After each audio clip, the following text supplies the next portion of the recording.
ایک صاحب نے سوال کیا کیا نماز روزہ ذکر ہی سارا دین ہے یا گناہوں سے بچنا بھی ضروری ہے؟ مثال کے طور پر ڈرامہ، فلم اور بد نظری کرنا۔ دیکھیں دین تو ان ساری چیزوں کا نام ہے، دین تو نام ہے معروف کے کرنے کا اور منکر سے بچنے کا۔ یعنی جو فرض ہے، پہلا درجہ یہ ہے دینداری کا کہ فرائض پورے کریں، حرام کاموں سے بچیں، جو یعنی آپ سمجھیں کم سے کم درجہ ہے، اس لیے کہ حرام سے بچنا بھی فرض ہے۔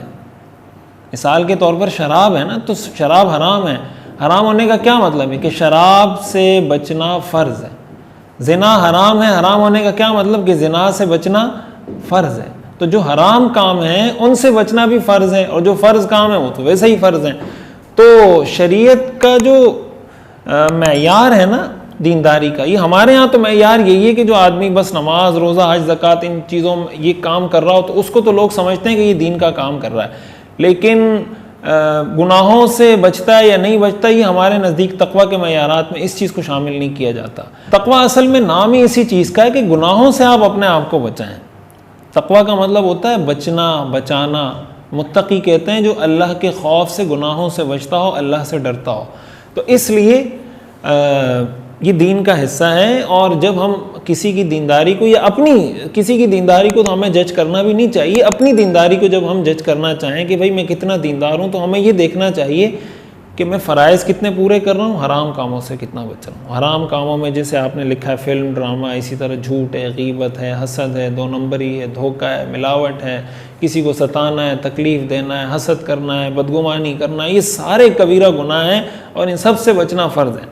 تو یہ دیکھنا چاہیے کہ کہیں خدا نخواستہ ان گناہوں میں تو ہم مبتلا نہیں ہیں۔ مفتی صاحب اگر اللہ کی قسم اٹھائی ہو اور وعدہ کیا ہو لیکن یہ دونوں چیزیں دل سے نہ اٹھائی ہوں تو ان کے ٹوٹنے پر گناہ ہوگا؟ نیز ان کے ٹوٹنے کا کفارہ بتا دیجیے۔ دیکھیں شریعت میں ظاہر کا اعتبار ہوتا ہے، ظاہر کا اعتبار ہوتا ہے۔ جب آپ نے قسم کھا لی تو اس کا آپ کو کفارہ دینا پڑے گا۔ وعدہ کر لیا تو وعدہ پورا کرنا پڑے گا، نہیں کریں گے تو گناہ ہوگا۔ کفارہ اس سے پہلے میں کئی دفعہ ریکارڈ کروا چکا ہوں کہ قسم کا کفارہ کیا ہے، وہ آپ سرچ کریں، پچھلے سیشن میں نے ریکارڈ کروایا تھا، وہ آپ کو مل جائے گا۔ مفتی صاحب کیا لڑکی کا شوہر اس کے بھائی کو واٹس ایپ پر وائس میسج کر کے کہے کہ آپ کی بہن کو میری طرف سے 3 طلاق ہیں، کیا طلاق ہو جاتی ہے؟ لڑکی کا شوہر دبئی میں ہے۔ جی بالکل ہو جاتی ہے۔ شوہر اگر بیوی کو طلاق دیتا ہے نا تو اس کے سامنے بیوی کا موجود ہونا ضروری نہیں ہے۔ اگر وہ تنہا کسی کمرے میں بھی کہہ دے گا کہ میں نے 3 طلاقیں دے دی ہیں تب بھی ہو جائیں گی۔ تو بھائی کو اگر اطلاع کر دی ہے تو اس سے بھی طلاق تو بہرحال ہو جائے گی۔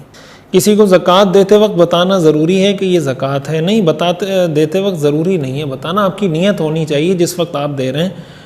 آپ اس کو ہدیہ کہیں، کچھ بھی کہہ کر دے دیں، آپ کی زکوٰۃ ادا ہو جائے گی اگر آپ کی نیت زکوٰۃ کی ہے تو۔ نبیوں کے نام یا اللہ کا نام کاغذ پر لکھا ہو اور وہ نیچے گر جائے تو کیا یہ بے ادبی ہوگی؟ اور اگر نیچے نظر آئے اور اس کو نہ اٹھائیں تو گناہ ہوگا، اور اس کا کیا کرنا چاہیے؟ بالکل اگر گر جائے تو بے ادبی ہے۔ اللہ کا نام لکھا ہوا ہے، نبی کا نام، کوئی بھی مقدس نام لکھا ہوا ہے تو بالکل بے ادبی ہے۔ کہیں نظر آیا تو بالکل اس کو اٹھانا چاہیے، کسی ایسی جگہ پہ رکھنا چاہیے کہ جہاں سے دوبارہ اس کے گرنے کا اندیشہ نہ ہو۔ تو یہ تو شریعت کا حکم ہے، اور اس بے ادبی سے اللہ کے نام کو اگر ہم نہیں بچا سکے، اللہ کے نام کا اتنا ادب اگر ہم میں نہیں رہا، اللہ کے انبیاء کا اتنا ادب، مقدس شخصیات کا اتنا ادب اگر ہماری زندگی میں نہیں رہا کہ ان کا نام زمین پہ ہمارے سامنے پڑا ہوا ہے اور ہم اس کو نہیں اٹھا رہے، تو یہ تو بہت خطرے کی بات ہے۔ تو اس لیے کہیں نظر آئے فوراً اٹھا کے اس کو صاف ستھرا کر کے چوم کے کسی جگہ پر رکھ دیں ادب کے ساتھ۔